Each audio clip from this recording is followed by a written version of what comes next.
7:21 en el territorio continental ecuatoriano, buscando la verdad y abogando por la unidad nacional en pro de la paz y la seguridad en el Ecuador. Queremos darle bienvenida a nuestros siguientes invitados en la revista de Opinión y Democracia: el ex canciller ecuatoriano internacionalista doctor Luis Gallegos y el periodista escritor internacionalista Jorge Ortiz García.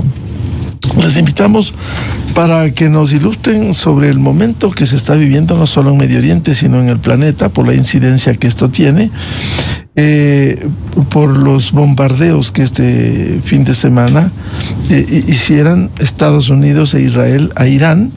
Esto mereció la respuesta ya no solo hacia Israel, sino hacia otros países de Medio Oriente, que ha causado estragos. Pero esto ha ido tan rápido como la posición asumida ayer por el presidente Trump, luego de un diálogo con el canciller alemán, de amenazar con cortar comercio en España por su postura de no autorizar el aterrizaje de aeronaves americanas en estos ataques contra Irán. También Israel bombardeó la oficina presidencial y un complejo gubernamental en Teherán. Con estos antecedentes, ¿cómo ve este panorama, embajador Luis Gallegos? Muy buen día. Muy buen día, Miguel. Mis saludos a Jorge, siempre es un honor estar con él, un erudito en estos temas.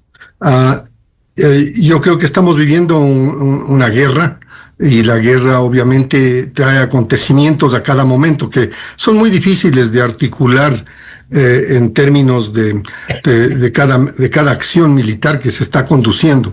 Podemos analizar quizás los efectos que tienen y van a tener o podrían tener, pero ciertamente este fin de semana ha sido lleno de acontecimientos en el Medio Oriente. Después del ataque de Estados Unidos e Israel a Irán, largamente anunciado. O sea, la colocación de los portaaviones y de los grupos de tarea que constituyen más de 25, 30 naves, más cientos de aviones, todo anunciaba lo que decía el presidente Trump. El presidente Trump tiene un estilo de gobierno y de relaciones internacionales muy claro, y le diría que anticipa que ahí va a haber un acontecimiento si no había la negociación. Según el gobierno de los Estados Unidos, ha habido varias posiciones del gobierno americano tratando de explicar cuál es la razón por la cual este ataque ha tenido lugar. Yo quisiera, Miguel, comenzar con esto, que esto yo lo definiría como, y le categorizaría como una de las guerras eternas. ¿Ya? Una de las guerras históricamente que nace desde los albores de la civilización y del registro de las civilizaciones, desde Sirio el Grande y Darío con Alejandro el Magno. O sea, son los conflictos que atañen a una historia que viene desde hace siglos, ¿no? Estamos asistiendo a un problema de una guerra que yo le definiría como asimétrica. Asimétrica en el sentido de que es una guerra en donde tiene una fuerza militar impresionante con capacidades de grandes portaaviones, de la última tecnología, guiados por inteligencia artificial, y por el otro lado una reacción de cohetes y drones de mediana tecnología, y que indudablemente la mayoría de la gente cree que es hasta que se acaben los drones o que se acaben. Esto para mí es un tema de una lucha religiosa. Esto tiene connotaciones de chiitas contra sunitas, que nace desde el inicio del Islam, la muerte del profeta y la división en los dos grupos, los sunitas y los chiitas. Yo creo que posterior a eso tendríamos que mirar cuál es la situación actual del último siglo, en donde Irán fue prácticamente un país, una monarquía, nunca ha sido una democracia, jamás ha tenido instituciones democráticas. Fue una monarquía y luego llegó a ser una monarquía parlamentaria antes de la Primera Guerra Mundial. Luego fue dividido el Medio Oriente por los franceses y los ingleses. El Imperio Otomano sucumbió y Irán pasó a ser un protectorado prácticamente inglés, y francés y ruso, porque hay que recordar que Irán lindaba con la Unión Soviética, hoy linda con países de la ex Unión Soviética. Yo también quisiera mencionar el tema de que el gobierno parlamentario democrático de Irán fue derrocado por intervención de la CIA y se le impuso nuevamente a un rey que en persa es Shah, el Shah de Irán. El Shah de Irán estuvo casi 27 años en el poder, y luego fue derrocado por un movimiento religioso, una revolución islámica, que puso en el poder a esta trilogía, diría yo, porque hay que comprender que el ejercicio del poder en Irán estaba concentrado en el Shah. Y para evitar la continuación de una concentración de poder, lo que hicieron es dividirle en tres pilares. Un pilar religioso, que es el pilar de los mulas, donde está Khomeini y el grupo de ayatolas radicales religiosos. El otro, donde está un régimen administrativo, parlamentario, con un presidente, un parlamento, un pseudoparlamento, un sistema judicial, o sea, la administración del Estado. Y un tercer pilar, que son las Fuerzas Armadas, en donde siempre han habido guerras en el Medio Oriente, en donde han intervenido los chiitas, y en las últimas décadas, después de la Segunda Guerra Mundial, Irán ha tenido una acción protagónica en muchos de los escenarios del Medio Oriente. Lo que me preocupa, y voy a dejar mi conclusión con esto, es que esta guerra asimétrica, cuando terminen de lanzarse los cohetes y se retiren los portaaviones, continúe a nivel de terrorismo. No solamente en los grupos irregulares auspiciados, chiitas auspiciados en distintas partes del Medio Oriente, sino que esto se extienda a otros lares del mundo con una continuación de lo que es una guerra de retaliación terrorista. Y en eso recuerdo el ataque a las Torres Gemelas y las consecuencias que tuvo esa que fue la consecuencia de la intervención americana en el Medio Oriente y en las guerras del Líbano, donde también participaron y en donde se creó Hezbollah. Pero hoy en día estamos asistiendo a un ataque a Irán, cuya repercusión es no solo regional, como tú decías, Miguel, sino que es global por las consecuencias económicas, políticas y militares que tiene este momento. De mucha preocupación para todos, ya que la extensión de un conflicto de este tipo puede traer no solo consecuencias económicas, sino consecuencias de confrontaciones en todos los países, inclusive en el Ecuador, como vimos este fin de semana, entre grupos iraníes y anti-iraníes. Bienvenido a Jorge Ortiz García a ver su lectura de este nuevo episodio de violencia en Medio Oriente, los ataques de Estados Unidos e Israel a Irán, como nos ilustraba también Luis Gallegos.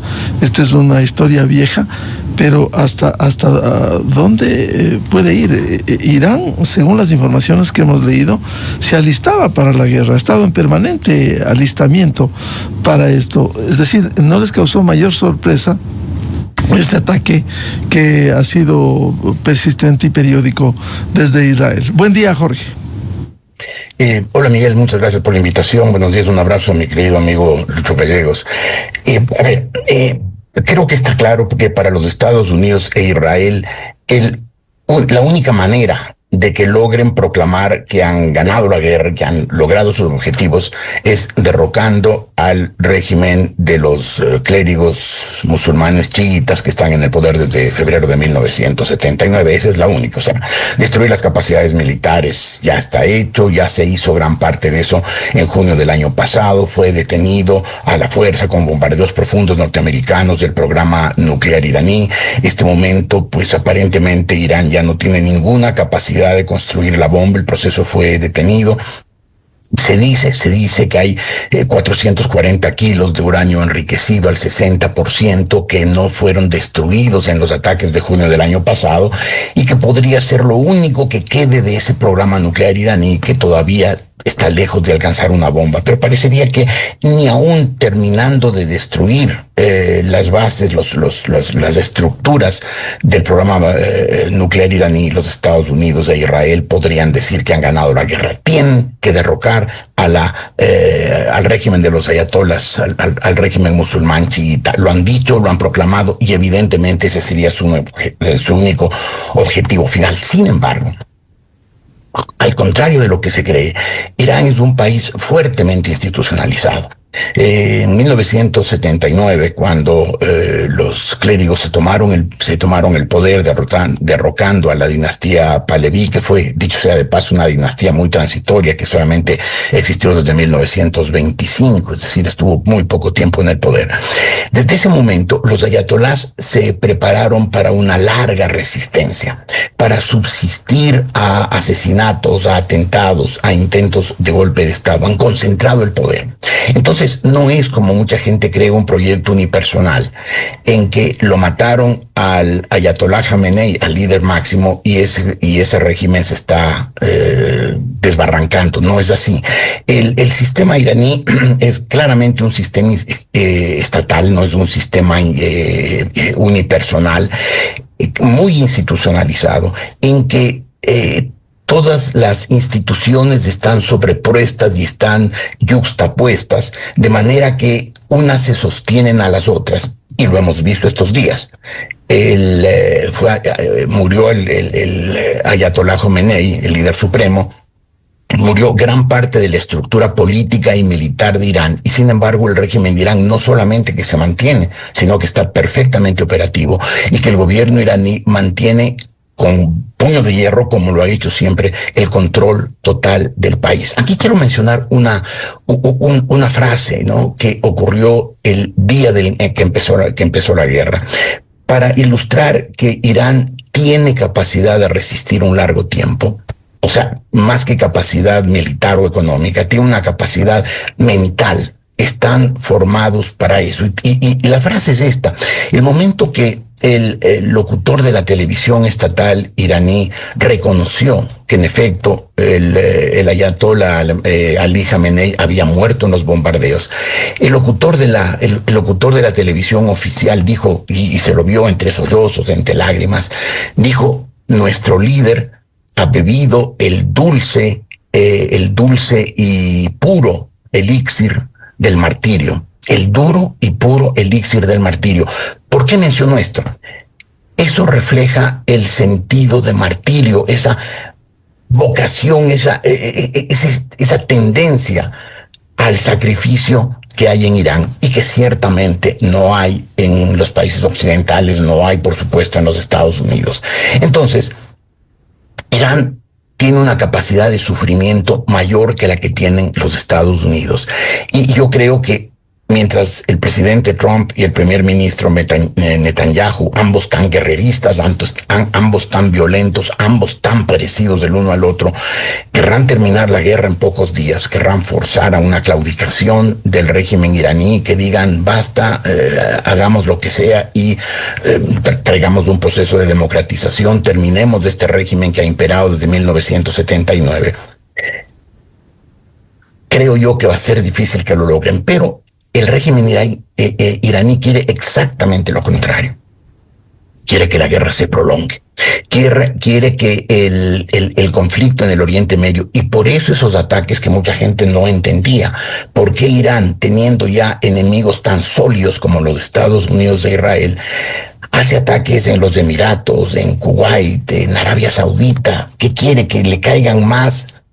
Lo que quiere, obviamente, es regionalizar la guerra. Regionalizar la guerra para que se afecte la economía de la región y por ende se afecte la economía del mundo. Y poco a poco los aliados de los Estados Unidos y los Estados Unidos mismos empiecen a preocuparse profundamente por la prolongación de la guerra, jugando a eso, a que Irán tiene mucha más capacidad de sacrificio de la que tiene los Estados Unidos. Y por eso yo mencionaba esa frase de nuestro líder ha bebido el dulce y puro elixir del martirio. Para ellos el martirio es un elixir, es lo mejor que puede hacer un hombre, es la manera de compaginarse con Mahoma, con sus creencias, es sacrificarse por el Islam. Y por eso están dispuestos seguramente a tener muchas más pérdidas materiales y humanas de las que están dispuestos los Estados Unidos. El momento que la guerra empezara a prolongarse, es decir, que Irán lograra prolongar esta guerra y empezar a afectar la economía regional, probablemente el presidente Trump se desesperará. Empezar a tomar decisiones como que son frecuentes las de él, unas decisiones precipitadas, hepáticas, y los aliados de los Estados Unidos, empezando por ejemplo por Corea del Sur y Japón, que dependen vitalmente del petróleo que pasa por el estrecho de Hormuz, empezarán a decir: terminemos esta guerra, que la economía global se está deteniendo. Así es que yo creo que hay dos posibilidades para la guerra: que los Estados Unidos y Israel logren hacer capitular a Irán en pocos días, que es su objetivo, o que Irán logre su objetivo de resistir largo tiempo hasta desestabilizar toda la región y forzar a los Estados Unidos a terminar la guerra sin haber logrado el objetivo de destruir al régimen de los ayatolás. Doctor Luis Gallegos, ¿hasta dónde puede ir esto? Jorge nos decía que esta larga historia de los ataques y la defensa de Irán, ¿y cuánto incide, doctor Gallegos, geopolíticamente con los aliados? Porque aquí también se identifican los que colaboran y los que no colaboran. El caso de Europa: Alemania, que le está tendiendo la mano; Francia, que ha mandado ya este gran buque Charles de Gaulle; España, que se niega a prestar las pistas a Estados Unidos. ¿Cuánto incide geopolíticamente en el planeta? Miguel, yo coincido con todo lo que ha dicho Jorge, que lo ha explicado brillantemente, porque yo comparto el análisis de que Estados Unidos no tiene tiempo, no tiene la capacidad de resistir una guerra por meses o por años. Lo ha hecho indudablemente cuando invadió Irak o invadió Afganistán, y en las guerras que aún no han concluido en el Medio Oriente. Pero de parte de Irán tienen el tiempo y tienen esta cultura y esta creencia religiosa en el sacrificio. Yo creo que para muchos analistas, el haber atacado a los reinos sunitas, y vuelvo a decir que es una guerra chiita-sunita, el haber atacado a los Emiratos, a Qatar, a Omán, a Bahrein, donde está anclada la quinta flota americana, a Kuwait, a las 20 y pico de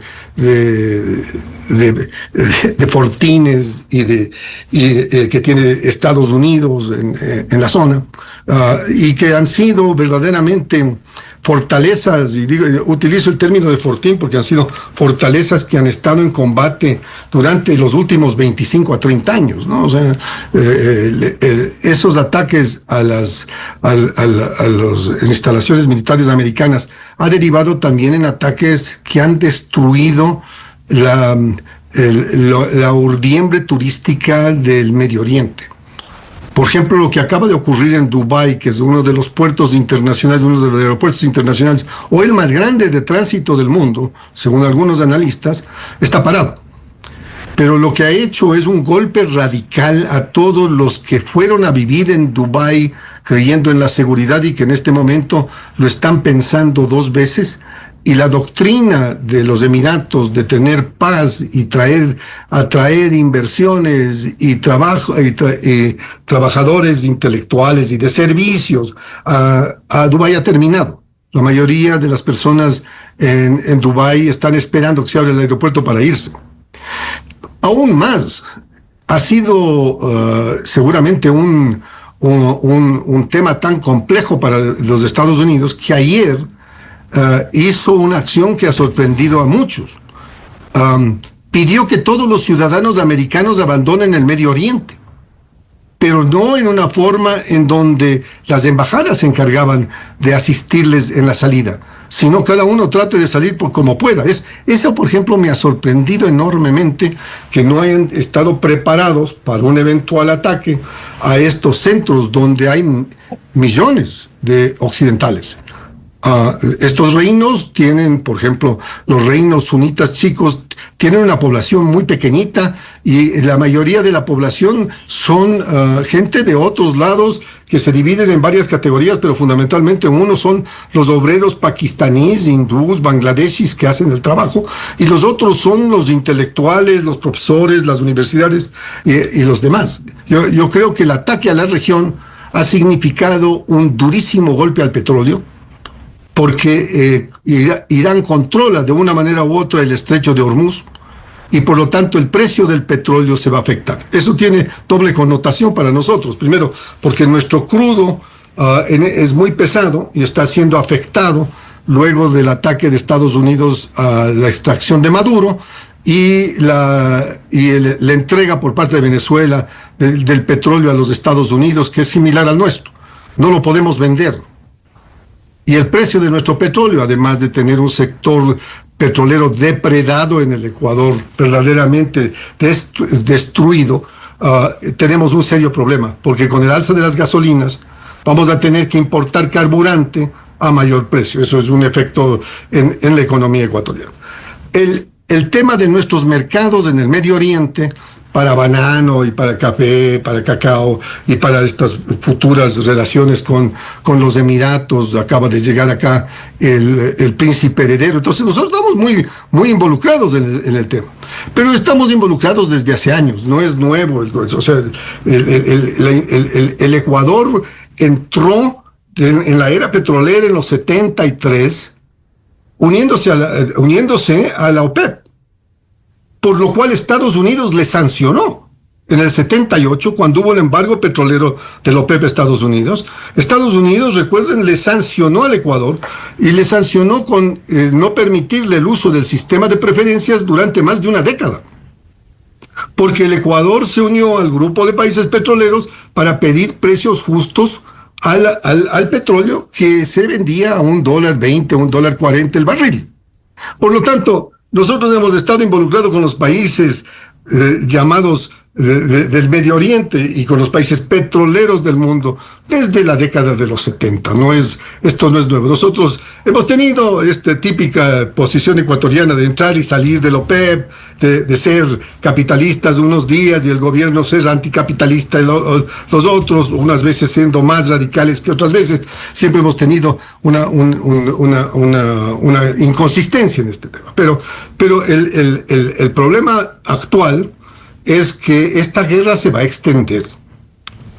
No es una guerra que va a terminar. Siempre, estamos todos tratando de que haya una negociación para un alto el fuego. Si esas condiciones de alto el fuego son aceptadas por las partes, tendríamos una cierta flexibilidad. Pero yo veo que los grupos generados, y esto de las células de terrorismo chiita, están repartidas por el mundo. Yo veo con preocupación el que la gente crea que esto es un tema de que el día de mañana dejen de disparar a los americanos, el Congreso de los Estados Unidos busque una forma o se pongan de acuerdo internamente, porque hay una discusión de que si es guerra o no es guerra, si van a mandar tropas a tierra, como botas en tierra, como les llaman los americanos, que unos dicen que sí, el mismo presidente Trump, y anteayer el ministro de guerra dijeron que sí. Entonces estamos volviendo a un tema de Irak. Para concluir, quiero contarles una experiencia personal mía. Yo fui embajador del Ecuador en Naciones Unidas en el 2002, o sea, un año después del ataque a las Torres Gemelas, cuando Estados Unidos inició la campaña del segundo ataque a Irak. Y el general Colin Powell, héroe de la guerra y ministro de Defensa, y luego ministro y secretario de Estado, fue al Consejo de Seguridad a explicar que Irak tenía armas de destrucción masiva y que era necesario la guerra y la destrucción de Irak. La verdad es que yo tuve la oportunidad de conversar luego, años después, con el general Powell, y me dijo: yo fui engañado por la CIA. No habían armas de destrucción masiva en Irak, y lo que hemos logrado es destruir Irak, Siria, crear el califato, el ISIS, que están todavía operativos. Hace un par de meses Estados Unidos atacó instalaciones de ISIS en Siria. Por lo tanto, esta es una guerra, para definirla de alguna manera, otra guerra que prolongará un conflicto en Medio Oriente y en el mundo, con grave afectación a la economía del mundo, a la seguridad del planeta, y cuyas consecuencias aún no son previsibles. Jorge Ortiz, la incidencia en el planeta, en Europa, la posición geopolítica de aliados que ha dividido, como ocurre en unos casos Francia, Alemania y el caso de España. ¿Cómo ve ese panorama? Bueno, como te decía ya en la primera respuesta, Miguel, creo que si la guerra se prolonga, y creo que ese es el objetivo de Irán, pronto los aliados de los Estados Unidos empezarán a sentirse incómodos, porque obviamente Irán quiere prolongar la guerra para desestabilizar geopolíticamente y sobre todo económicamente la región y el mundo entero. Y obviamente pues esas repercusiones harán que los países aliados de los Estados Unidos se sientan crecientemente incómodos con la guerra y empiecen a presionar. Por eso Irán pues se prolongará, como te decía en mi primera respuesta, tratará de prolongar la guerra partiendo de aquello de que ellos tienen una capacidad de sacrificio muchísimo mayor que tienen los Estados Unidos. El mismo presidente Trump, en una de sus declaraciones por lo general excesivas e imprudentes, pero ya dijo: cuando nosotros hayamos terminado nuestro trabajo, pueblo iraní, aprovechen y tomen el gobierno, será una oportunidad que a lo mejor no se repetirá en varias generaciones, tomen el poder. Ahora, al decir esto, ¿qué está diciendo? No vamos a poner soldados en tierra, no vamos a intervenir con soldados, lo cual dificulta muchísimo el cambio de gobierno en Irán, que es el objetivo de los Estados Unidos y de Israel. Vimos, por ejemplo, cómo en el año 2003, para derrocar a Saddam Hussein, tuvieron que intervenir tropas norteamericanas. En el año 2011, para derrocar en Libia al coronel Mohamed Gaddafi, tuvieron que intervenir tropas de diferentes países. En el año 2024, en medio de la guerra civil siria, tuvieron que intervenir tropas de diferentes países occidentales para que Bashar al-Assad huyera a Moscú y se acabara el régimen de la familia Assad, que había empezado en 1970. Pensar que se puede derrocar un gobierno, y más aún un gobierno institucionalizado, un proyecto estatal que tiene años y que tiene muy entretejidas sus potencialidades, pensar que se puede lograr solamente con bombardeos aéreos, me parece que por lo menos no tiene antecedentes, y por lo tanto creo que es probable. Más aún, creo que el régimen iraní se atrincherará. Insisto en mi teoría de que tienen una capacidad de sacrificio y tenderán a trincherarse en su ideología, en sus convicciones, y además tienen la fuerza para hacerlo. El ejército iraní, la aviación, la marina, son frágiles, lo han demostrado, tienen una incapacidad de respuesta que ya se vio en junio del año pasado y se está viendo otra vez ahora, pero tienen algo así como una fuerza de reserva que todavía no ha participado en el conflicto, a la Guardia Revolucionaria. La Guardia Revolucionaria la creó el primer ayatolá, el primer líder supremo, que fue el ayatolá Ruhollah Khomeini, para tener él una fuerza propia, porque desconfiaba del ejército, que era un ejército surgido y crecido en los años de la dinastía Pahlaví, en los años del Shah en Shah. Entonces creó la Guardia Revolucionaria. Hoy la Guardia Revolucionaria iraní tiene, según se ha sabido, unos 190,000 miembros activos, 190,000, más 600,000 reservistas. Y ellos tienen además como fuerza, como una especie de apéndice, una guardia de voluntarios, una fuerza de voluntarios que tiene alrededor de 450,000 personas. Es decir, entre lo uno y lo otro estamos hablando de 1,4 millones de hombres armados al servicio del proyecto de los ayatolas, no necesariamente de Irán como Estado, sino al proyecto de los clérigos chiitas. Por lo tanto, esto de que, señores, como dijo el presidente Trump, vamos a debilitar tanto ese régimen que después ustedes van a poder cambiarlo, me parece un poco ilusorio, porque la Guardia Revolucionaria al menos no se ha sabido en estos pocos días de la guerra que haya tenido fisuras, que haya tenido intentos de traicionar al régimen, y al contrario, parece todavía firmemente vinculado al régimen de los ayatolás, que está funcionando óptimamente. Por otro lado, la oposición prácticamente no existe. Durante 47 años el régimen chiita ha perseguido, ha matado, ha expatriado, ha encarcelado a todos los posibles líderes, y por eso en esa orfandad de líderes dentro de Irán que puedan ser una alternativa al gobierno de los ayatolás, surge como la opción el hijo del último Shah.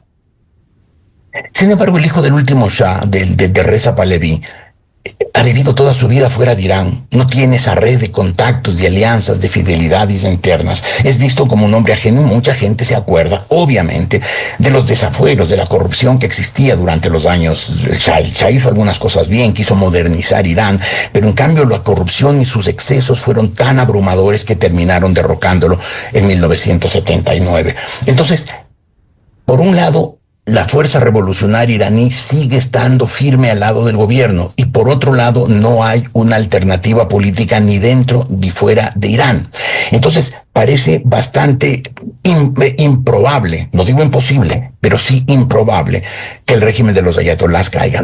Acordémonos además que Irán no es un país que nació hace media hora, como tantos países que nacieron después del Congreso de Viena en 1815, o después de la Primera Guerra Mundial en 1918-1919. Irán es una cultura, la cultura persa tiene 5,000 años y ha tenido al menos 3 grandes imperios. El Aquemánida, que nació en el siglo VI y duró hasta el IV, cuando fue derrotado nada menos que por Alejandro Magno, el griego macedonio. Después del Imperio Parto, que fue desde el siglo III antes de Cristo hasta el siglo III después de Cristo, el gran contrapeso de Roma, el Imperio Parto persa, y después el Imperio Sasánida, que se prolongó hasta la gran ofensiva de Mahoma y sus huestes, sobre todo de las huestes de Mahoma después de la muerte del profeta, que se apoderaron de Irán y lo islamizaron, lo hicieron musulmán, como es desde entonces, desde el siglo VII Persia. Entonces tiene una larga historia, y esa larga historia le da consistencia, le da resistencia. No va a ser tan fácil doblegarlo como ocurrió con Bashar al-Assad, que cuando se sintió acorralado salió corriendo a esconderse detrás del señor Vladimir Putin en Moscú. Ni lo van a poder detener, como hicieron con Muammar Gaddafi, cuando entraron tropas de los países aliados para agarrarlo en Libia. Este me parece que es un tema un poco más complicado. Y si los americanos y los israelíes no logran derrotar al régimen, no logran doblegar al régimen, y que haya un proceso de democratización, Estados Unidos e Israel tendrán que sentirse fracasados, y ese momento pues Irán podrá simplemente proclamar que ha ganado la guerra porque ha resistido, y esa es una posibilidad cierta. Doctor Luis Gallegos, ahora con estos antecedentes como nos han descrito usted y Jorge Ortiz, el objetivo de Estados Unidos e Israel es no ir minando las capacidades enormes, como ha descrito Jorge, de Irán. Estos golpes, a sabiendas de que Irán tiene armas nucleares. ¿Qué sucedería si es que él, por ejemplo, usaría una bomba, digamos, de esa magnitud, si crece, si sube los niveles del conflicto? Mire, Miguel, yo creo que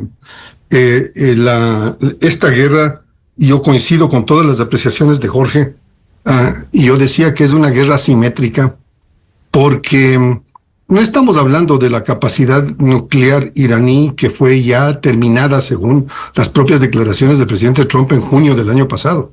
En junio del año pasado, recuerde que por primera vez se utilizaron los bombarderos B-2 enviados desde Estados Unidos. Tienen una autonomía global y fueron destruidos los túneles de acceso a Irán no es un desierto. La gente cree que Irán es como Irak o como Arabia Saudita. Irak es un país montañoso que además tiene una geografía y una orografía muy compleja. Y en esas montañas, ciertamente, los ayatolas, los guardianes de la revolución y todos aquellos que estaban empeñados en el programa nuclear, generaron estas instalaciones nucleares dentro de las montañas en túneles. El ataque de los Estados Unidos fue destruir esos túneles y destruir y enterrar la capacidad nuclear iraní. Lo que ha dicho Grossi, el director de la Organización Internacional de Energía Atómica, es que él no cree que Irán tenga capacidad nuclear y que si tiene guardado un stockpile de material fisible, eso está enterrado, pero tendría que verificarse con la intervención de la OEA. Acuérdense que durante el régimen de Obama, Estados Unidos y los 5 miembros del Consejo de Seguridad más Alemania firmaron un tratado para limitar la capacidad nuclear de Irán. En esa ocasión se consideró un éxito de la negociación. Vino el presidente Trump, declaró que fue la peor negociación del mundo y alejó a los Estados Unidos de ello, con lo cual Irán también se sintió libre de capacitar. ¿Por qué es que Irán o un país como Irán podría buscar una capacidad nuclear? Por el ejemplo de Corea del Norte. Corea del Norte es un país nuclear. Nadie osa atacar a Corea del Norte. Pero los países que han entregado sus capacidades nucleares, como Ucrania, Libia, han sido depredados. El problema de esta campaña es una expresión que se llama el cambio del régimen, que, como decía Jorge, nunca ha ocurrido mediante operaciones solamente quirúrgicas de misiles y la destrucción de instalaciones desde el aire.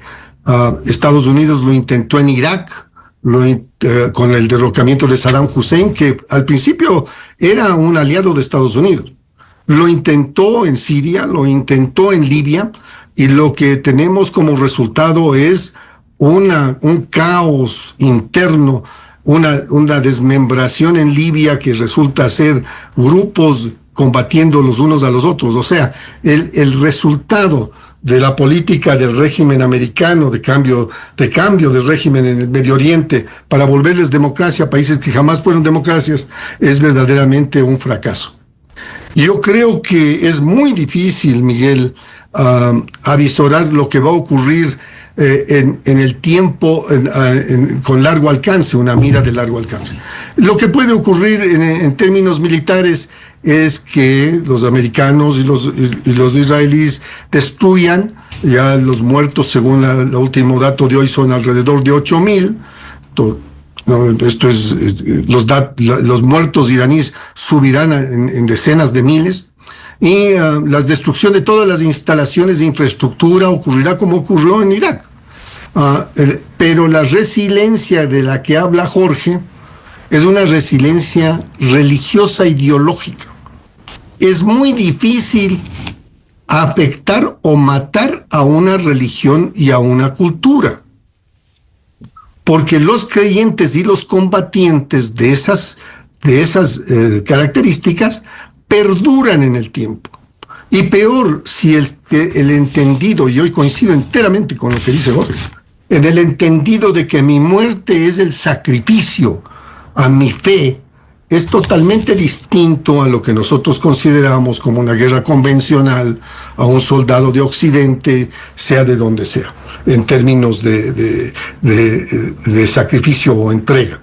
yo creo que estamos frente a un hecho de que puede prolongarse en el tiempo con efectos no solamente económicos, sino con efectos graves a la paz del mundo, y con un nuevo frente que tomará muchos años el volver a cierto nivel de normalidad, para lo cual todos los países aliados y no aliados de Estados Unidos están invocando el que cese el ataque, de que se entre a negociaciones, de que se solucione el problema, porque no ven una salida militar. No hay un triunfo militar, sino un triunfo verdaderamente complejo de entender si hay el enemigo que estamos hablando tiene una visión asimétrica de la guerra.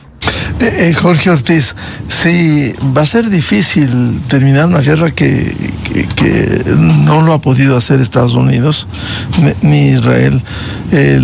Quizás el efecto es golpear de nuevo a Irán, minar sus capacidades.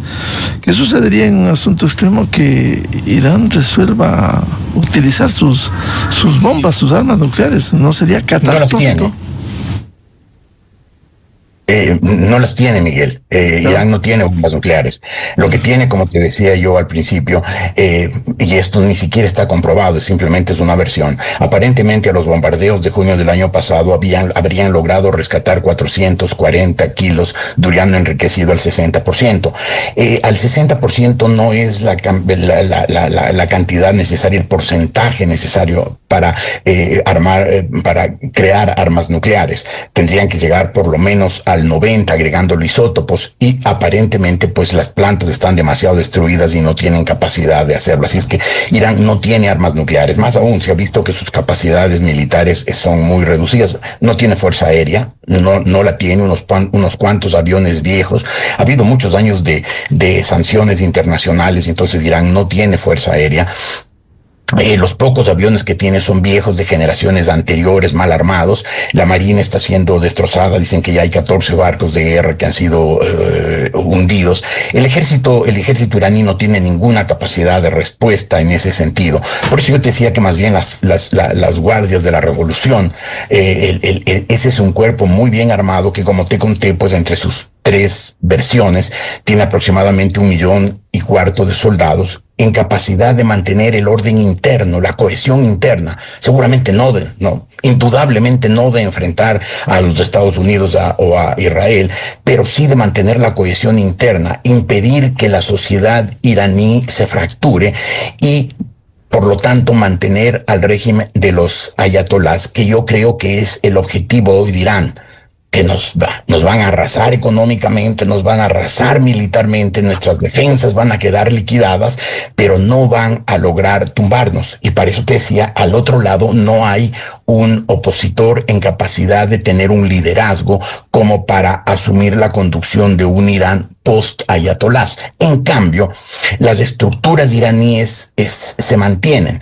Irán no es, como te decía, un proyecto unipersonal, sino es un proyecto estatal, fuertemente entrelazada a sus diferentes instituciones. Está, como decía muy bien Lucho, es un tema religioso y es un tema político. Más aún, los guardias de la revolución, a los guardianes de la revolución, cuando empezó la revolución en 1979, se les entregó un fondo con todas las empresas, con todos los patrimonios que habían sido confiscados al Shah y a toda la estructura de poder anterior a los ayatolás. En el 2013, que fue el último año en que se reveló el contenido de ese fondo que manejan los guardianes de la revolución, se habló de 95,000 millones de dólares. Hoy, 12 años después, probablemente ese fondo que manejan los guardias de la revolución tendrá 120,000, 130,000 millones de dólares, es decir, muchísima plata como para mantener esa cohesión interna. Más aún, según la estructura de Irán, debajo del líder supremo, hay el Consejo de Guardianes, del Consejo de Expertos, que son 88 clérigos. Esos 88 clérigos tendrán que reemplazar al sucesor del Ayatolá Ali Khamenei. Y hay también 12 sabios que son quienes aprobarán esos candidatos. Ya desde hace tal vez 3 años, tal vez 4 años, se ha ido mencionando que a la ausencia de Khamenei, es un hombre que ya tenía 86 años cuando lo mataron, que cuando faltara Jamenei, el ayatolá Ali Jamenei, sería reemplazado por su hijo. Su hijo se llama Mojtaba Jamenei. Tiene aproximadamente 56 años ahora y es un hombre muy entroncado con la Guardia Revolucionaria. Seguramente en estos días, destruido el ejército, destruida gran parte de la infraestructura económica iraní, los guardias de la revolución habrán inclinado a su favor la balanza del poder interno en iraní. Y es probable que los guardianes de la revolución impongan el nombre de Mojtaba Jamenei como el nuevo líder supremo de Irán. Algo que además, después del martirio de su padre, ellos lo ven así, es muy probable que ocurra. El régimen de los ayatolás es un régimen abominable. Indudablemente, no solamente pues la represión que aplicó durante todos estos años, también lo que redujo a las mujeres a una posición totalmente subalterna en la sociedad y los abusos diarios permanentes de los guardianes de la revolución que crearon un ambiente de miedo. Es un régimen que merece caer. Sin embargo, se ha preparado para no caer y ante la decisión de los países occidentales, básicamente de los Estados Unidos, de no poner soldados en tierra, no parece probable que ese régimen caiga por sí solo solamente con bombardeos aéreos. Irán, no nos olvidemos, además es un país grande y poderoso, aparte de esa larga historia persa de la que ya te decía Miguel. Eso es un país que tiene 1.650.000 kilómetros cuadrados, es un país muy grande, 1.650.000 kilómetros cuadrados con 90 millones de habitantes. Y que tiene recursos naturales muy fuertes. Y si bien sus capacidades están y van a quedar más disminuidas después de la guerra, es posible que la estructura de poder no sea tocada y el ayatolá se quede. Por ejemplo, este momento, el estrecho de Hormuz es un estrecho absolutamente vital para el comercio mundial, no solamente de hidrocarburos. Por ahí pasa el 20% del gas y el 20% del petróleo, pero además es un estrecho relativamente fácil de controlar. Tiene solamente 167 kilómetros de largo y en su parte más angosta tiene 39 kilómetros. Entonces, al estrecho de Hormuz 3 países son ribereños, obviamente Irán, Omán y los Emiratos Árabes Unidos. Entonces, desde las costas, Irán puede, si no cerrar, por lo menos entorpecer mucho, hacer daño a quien quiera pasar, de mercaderías por el estrecho de Hormuz. Y todo eso no solamente le permitirá a Irán resistir, que yo creo que es su objetivo, sino pondrá cada vez más nervioso y debilitará progresivamente la voluntad de seguir la guerra de los Estados Unidos.